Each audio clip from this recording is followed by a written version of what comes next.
So the I guess 45 minutes into it, we should talk about what you wanted to talk about. Yeah. So, Yeah, let's bring it on. So that actually is a good segue though into this weekend's fight. Yes. Right. So this weekend, 248 Adesanya Romero. Mm-hmm. So I would venture to guess that everybody's key to success for Romero would be to walk down through the flurry. I don't think that that's his style. Though. Right, but I think that's what people are saying you should do this fight. Do you think that is that it, or should he wrestle? Well, I mean, okay, so if you go on ESPN right now, yeah. I did this earlier, right? Because I don't know the whole card top to bottom. One other thing we were going to talk about is where our fandom is now versus where it was years ago. Right? Oh yeah. And we can get into that. But I went through the card because I was like, I know the top fights, and I'd really the co-main and main. Two things I'd really like to talk about. They're really interesting fights, and I think some cool stuff. But there's other really interesting things on this card when I was looking at it. Pull it up. But what I was going to say is, if you look up Yoel Romero, his profile states him as a wrestler. Yes. And I don't think either one of us could really name a time that he's actively wrestled in a fight very much so recently, right? No, well, because that's the thing is that I think he plays the angle of I can do it, and I can do it. The question is, I'm gonna go striking with you, but worst case scenario, I can die for it. But I also think the gas tank he knows is an issue. This is what I was gonna say. I don't think that's anything to necessarily do with it, because I think if he wanted to wrestle, he could out wrestle most of these dudes. You don't think? But you don't think he'll gas out faster? I think the gas tank is his reason for not wrestling. Yeah. And I think it's two things. From what I understand, and maybe it was Ben Askren or somebody like that was talking about this, but they were saying his style in wrestling when he was like a champion wrestler was not to be a guy who's going to get you down and pin you. Like, his whole thing was explosiveness. So he would get really nice takedowns, but he wouldn't necessarily hold a guy there. So he was a guy just like his fighting career where he could be losing a decent amount of the fight, but then he could rattle off two really good takedowns and win. Yeah. I've never seen a wrestling match of his. That's just what I have heard. Yeah. And it makes perfect sense to kind of what his MMA wrestling has been. Yeah. You know, like, that guy will outmuscle you. If you want to scramble with him, he'll probably win every scramble. Yes. I think even if he's dead tired, he'd probably win every scramble. But I think he actively chooses not to wrestle, because if he did, he would get tired. Yeah. And as far as walking down Adesanya, Adesanya. So I say it like that, but if you watch Ariel Helwani, he does not say it. That's because Ariel tries to enunciate everything. Yeah, so, and I figure he tries so hard that he's probably right. But Adesanya, I just don't think I don't think it's in his repertoire to walk forward. Like, I think what you're going to more so see is Adesanya walk forward, and I think of Yoel Romero as a guy who has great head movement.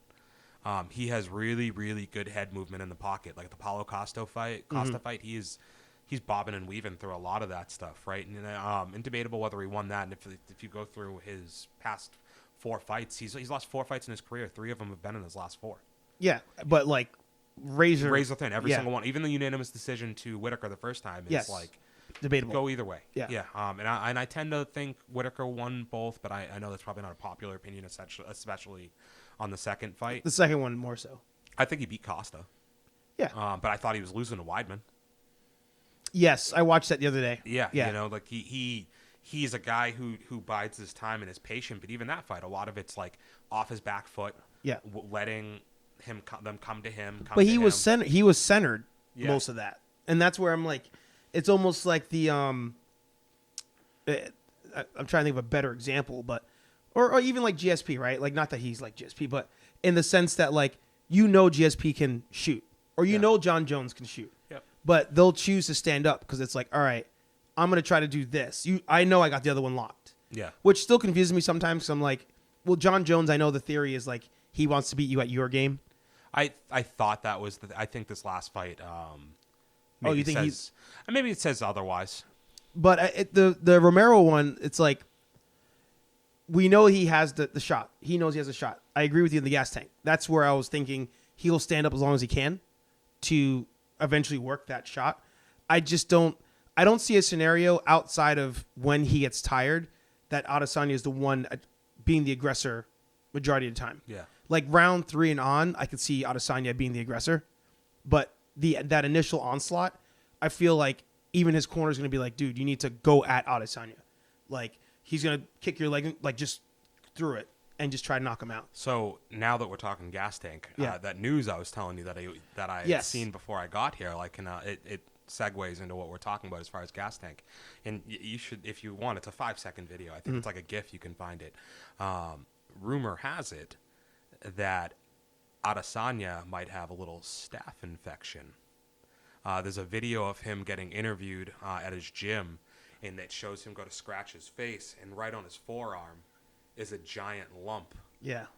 And like people are like, that's potentially staph. So as far as gas tanks are concerned, that could be the thing that flips this, right? Because I mean, the gas tank is what we're all confident Adesanya is going to go 5, and he's done it now. Yeah. And he did it in a tough fight. Yeah. Against Gastelum. Yeah. So we're pretty confident he'll go 5 in a barn burner if he has to. So he's young. Well, he's not young. He's in his 30s, but like he's young in MMA miles. Yes. Yeah. So I'm confident, and especially if it's a striking fight. Right. He's striked his whole life. He's going to be able to do it. But when you bring in antibiotics and all that stuff and what they say about staph, if you even the playing field, are we going to maybe take the guy who's more athletically gifted in Romero, and the guy who's arguably going to be healthier if staph is true? Yeah. And I saw that picture. I saw stills and I saw the video, and it. From what I mean, I'm not a doctor, and I've never had staph. But we've seen it on. But I've seen it on a few people, right? And it looks like. I was thinking of Motown at this point. Yeah, not like, Motown. Yeah. Well, there was even like the Gastelum one. Remember? Right, because he had it on his neck and stuff. Yeah, and the Gastelum, and was it Pettis? Did Pettis have it on his chest? It's Motown. I can't think of his name. You're killing me with Motown. I don't know who that is. That he's in Vegas. He was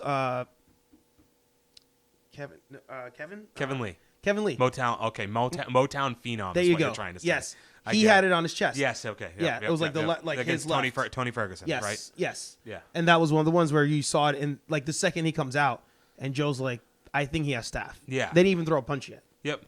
Yeah. So and like now you're getting red flags because why wouldn't you cover that up? Like why, if that is staph, he has to know he has it. So why are you like? And I guess subconsciously you just like maybe you're on camera, it's a nervous thing, and you like scratch your face, and you don't realize like, oh shit, that's the arm that I have it on.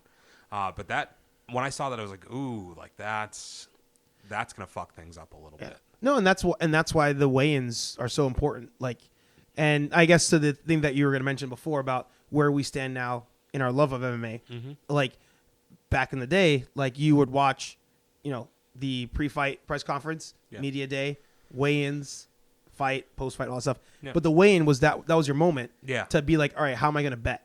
Because maybe there's something I don't see. Maybe there's a limp. It definitely comes in. I mean, like the body structure. Yeah. And it doesn't always work. Like Conor McGregor at 145. Right. Like that guy looked like a ghost. Yeah. But he would show up on fight night looking full and ready to go. Jose Aldo.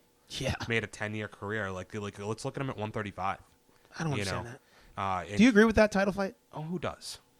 But we just. Henry does. But okay, that's fair. No, I'm sure Aldo does too. And Dana White's like, let's fucking do it. Yeah. But the point was, which is who are your picks? Yes. And then we'll go into we'll ramble to the end because you also want to know why count backwards. Yeah, sure. Let's do it. Let's talk about that one. We'll get back to that too. End to all of this. Yeah. So all right. So Adesanya and Romero. Yeah.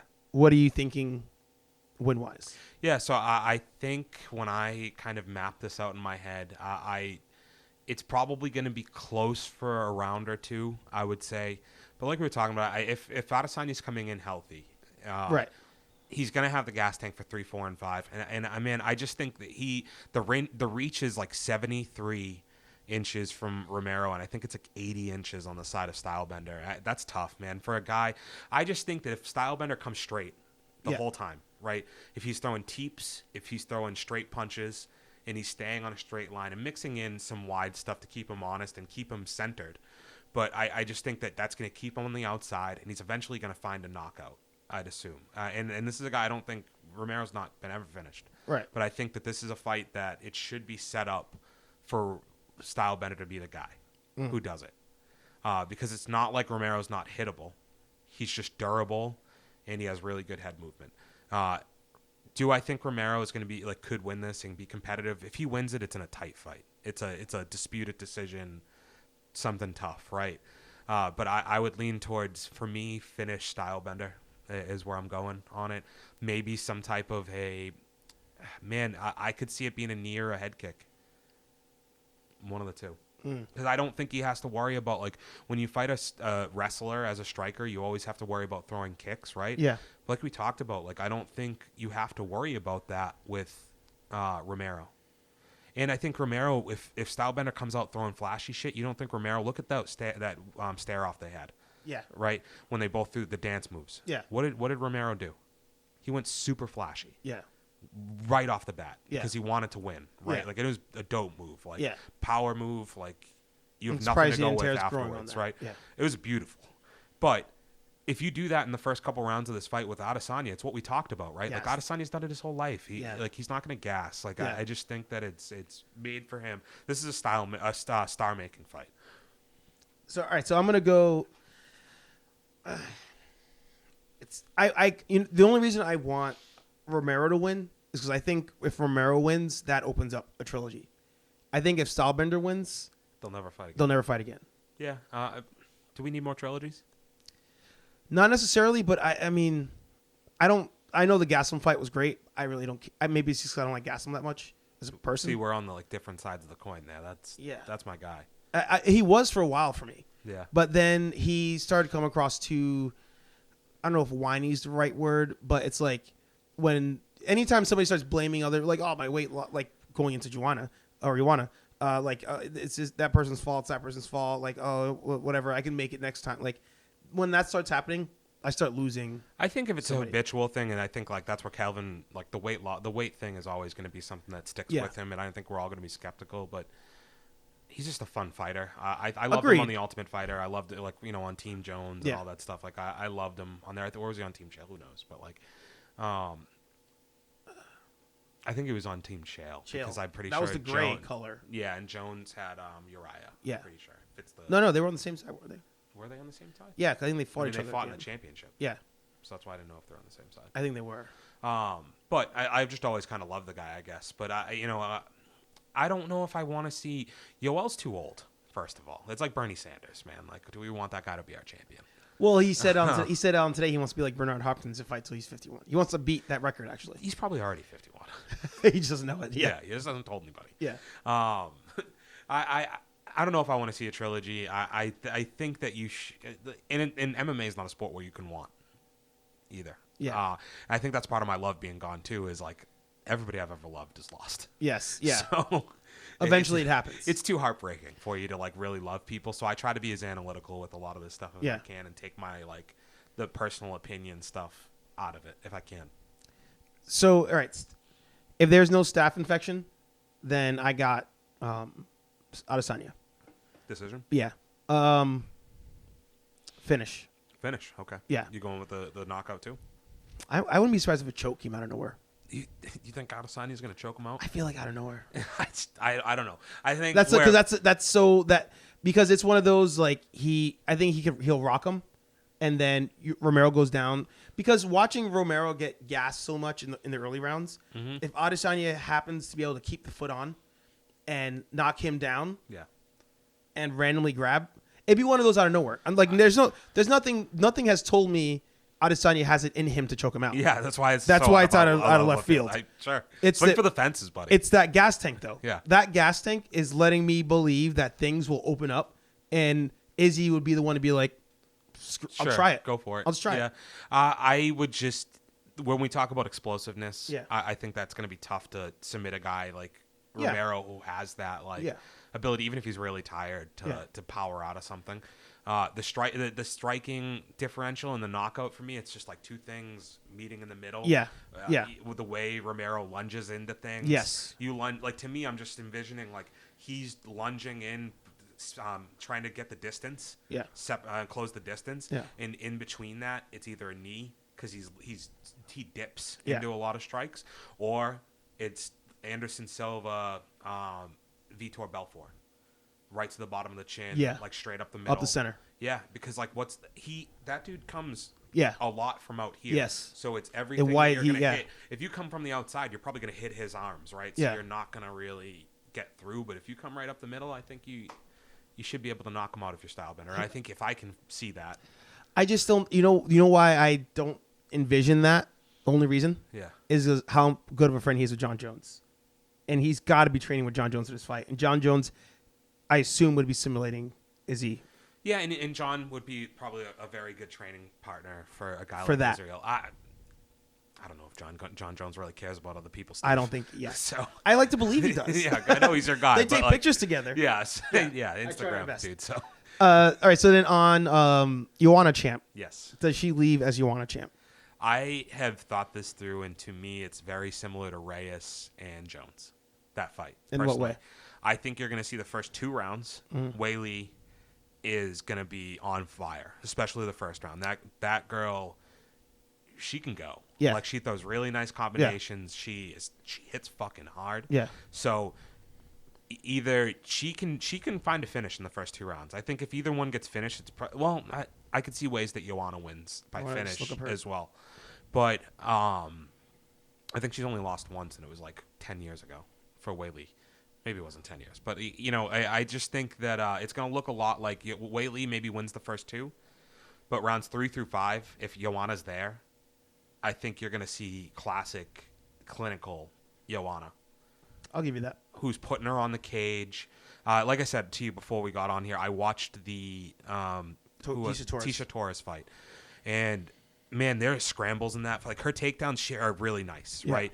But by halfway through the second round, she's not the same fighter. Like, you can just see, like, she's tenacious, and she's always coming forward. But with a person who strikes with the precision that Joanna does and the pressure that she does, if Joanna starts getting the upper hand and is able to march her down on her front foot, which this is the one thing that Weili, I think if she leans into leg kicks, which she's shown as part of her repertoire, it would favor her a lot to lean on leg kicks the first couple rounds to try and make Joanna a little more hesitant to plant. Because, when Joanna is at her best, she's like Diaz brother style over her front foot, throwing long combinations with her hands, right? Like looping every angle combination. If she starts getting off in rounds 3, 4, and 5 like that on Weili, she's probably in for a problem, But Weili going against Andrade for the championship, right? Smoked that girl with like beautiful. Maybe she's on another level. Sometimes those people like Shevchenko right now, they reach this like god tier where it's like they click and it's like you can't stop them, right? And she like that Andrade fight was like, oh, like this girl's powerful. Yeah. It was watching the Tisha Torres fight, but compressed down into like a minute and a half. Yeah. But so I see it because I know you're not a Joanna fan. I am a Joanna champion fan. It's not that I'm not a Joanna fan. So Eugene S. I'll get back to it. But Eugene S. Robinson, he has these categories for fighters. And shout out to Eugene because you were on Embedded this week twice. Dope audio clips. So he has these categories, right? There's Lost Battalion. There's the Phantom Toll Booth, and I'm forgetting the third one now. But either way, so Lost Battalion is the category of fighter who believes they're still in it. The war has ended, right? And the generals, the commanders, they forgot that group was out there.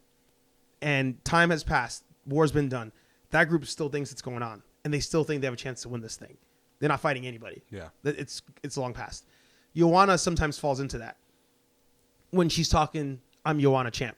Yeah. And it's like, you just lost twice in a row. Yeah. Yeah. But she smoked Watterson. She did. So I don't dislike her. Yeah. I think, dude, like, it's one of those I make fun of. I like making fun of her. As a person who, like myself, was a big fan at some point, right? Yeah.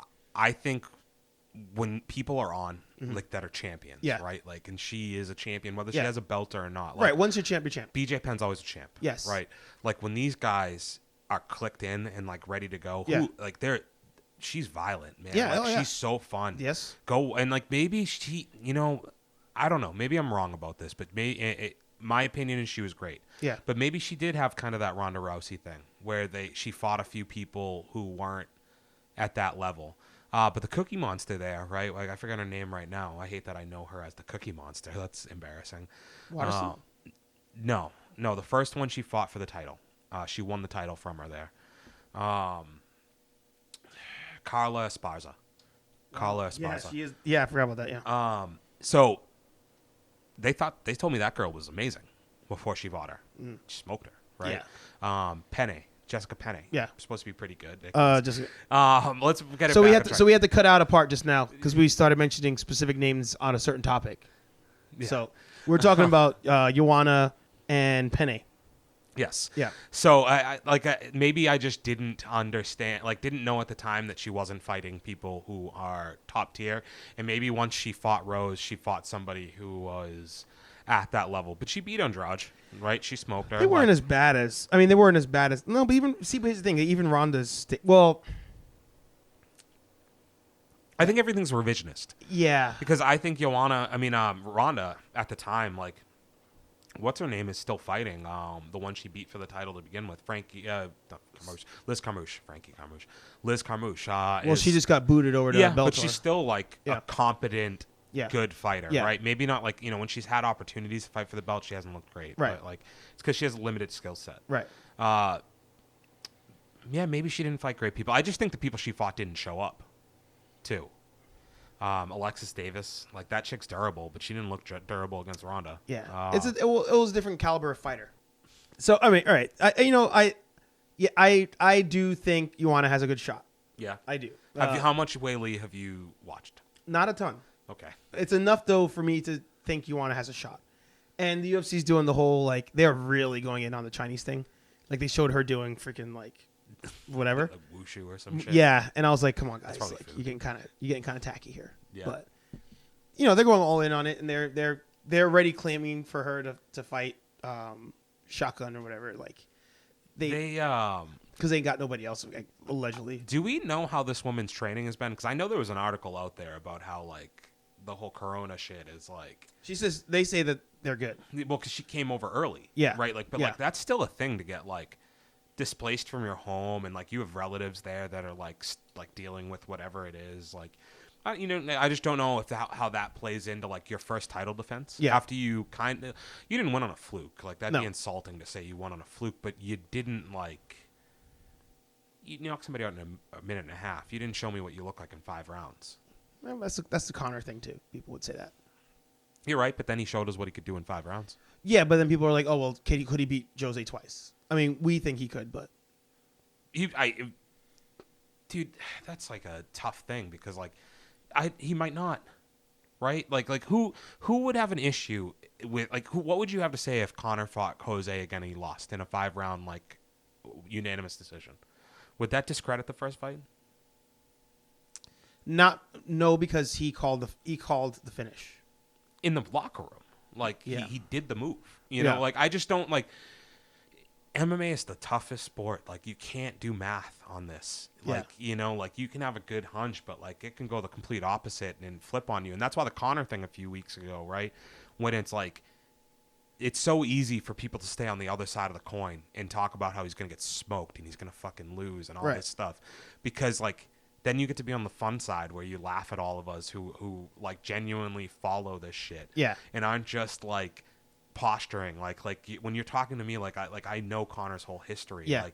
I'm not just saying what he's gonna do. Yeah. I'm you're not regurgitating. Yes, Stephen A. Smith. I've watched enough shit to know whether or not he could beat Cowboy or not beat Cowboy, right? Yeah. But that's where I lost my train of thought a little bit there. But yeah, I think it kind of discredits it a little bit where it's if he was to lose. Yeah, well, no, I don't think it discredits the fight. I think it discredits the rest of us where it's if I was to go out and say he's gonna lose, you don't I mean, you don't know. No, none of us fucking do. I just have a good hunch on it. It's not Right. a dick rider. I'm pretty confident he's gonna knock this dude the fuck out, right? Yeah. I don't think it would discredit him though. And in the same way you're talking about needing a trilogy. I don't think I need a trilogy if Romero and Adesanya fought, because I don't think that if when they fight, you're gonna see Romero win in some landslide kind of way. right? To where if they fought a second time, I wouldn't need to see a third because I'm pretty sure like It'd be fast. I think I'm if pretty sure Romero Adesanya wins, would beat him the second time easy. The same way Fury comes out and demolishes Wilder, right? Like I think he might have some trouble with Romero the first couple rounds because he's a funky guy, but like put him in there for 10 rounds, not competitive. You know, Joanna, Weili's on her way up. Joanna arguably could be on the other end. I think Joanna's in a really tough spot. Yes, in this fight, it's a lose-lose. She's in a tough spot every fight because she can't beat Shevchenko. Nor can she beat Rose. I think the Rose one's more reasonable because the second fight was pretty close. It was close, yeah. It's pretty close, and it was a good fight. Yeah. I thought Joanna showed the champion stuff there more than the first time because the first time they fought, it seemed like she didn't know how to fight another way. Right. You know, well, she also thought she was going to roll through Rose because that's all she'd been doing. Yeah. The second time she faced adversity and she pushed through, right? Yeah. This fight, maybe this is Weili loses, but it's in like a Dominic Reyes fashion. Is more as what I'm leaning towards. Razor thin right now. Yeah, I'm leaning towards 3-2 Joanna the last 3 rounds. You know why I hate that? Because that means we have to watch the main event at like 1 a.m. Yeah, that sucks. Yeah. Well, here's what we need to be hopeful on: is a bunch of quick fights before Everything that. else. Yeah. Yeah. Walkout main event at like 11. Yeah, that's not happening. Because even the Wilder shit, man. Yeah. Like, did you watch that live? No, and that's why I didn't. Yeah. But it was one of those. The next day, I was saying on whatever episode that was, like, I wish I did. Oddly enough, it was like 185 because you do everything backwards around here. Yeah. All right. So I'll get to that. But yeah, it was like afterwards. I was like, I wish I stayed up because I ended up staying up anyway. Like doing stuff for this. Yeah, where you could have had it on. I could have had it on. Yeah. But that was part of, I guess, to an original question we were talking about at one point. My dislove for MMA, it's all the paywall stuff. Mm-hmm. And I'm so fixated on not giving Dana White my money that being on ESPN Plus, even though it was reasonable, it was like $70, which is crazy to say that's reasonable now. I was like, nah, I'm not giving Dana my money. And that had nothing to do with me.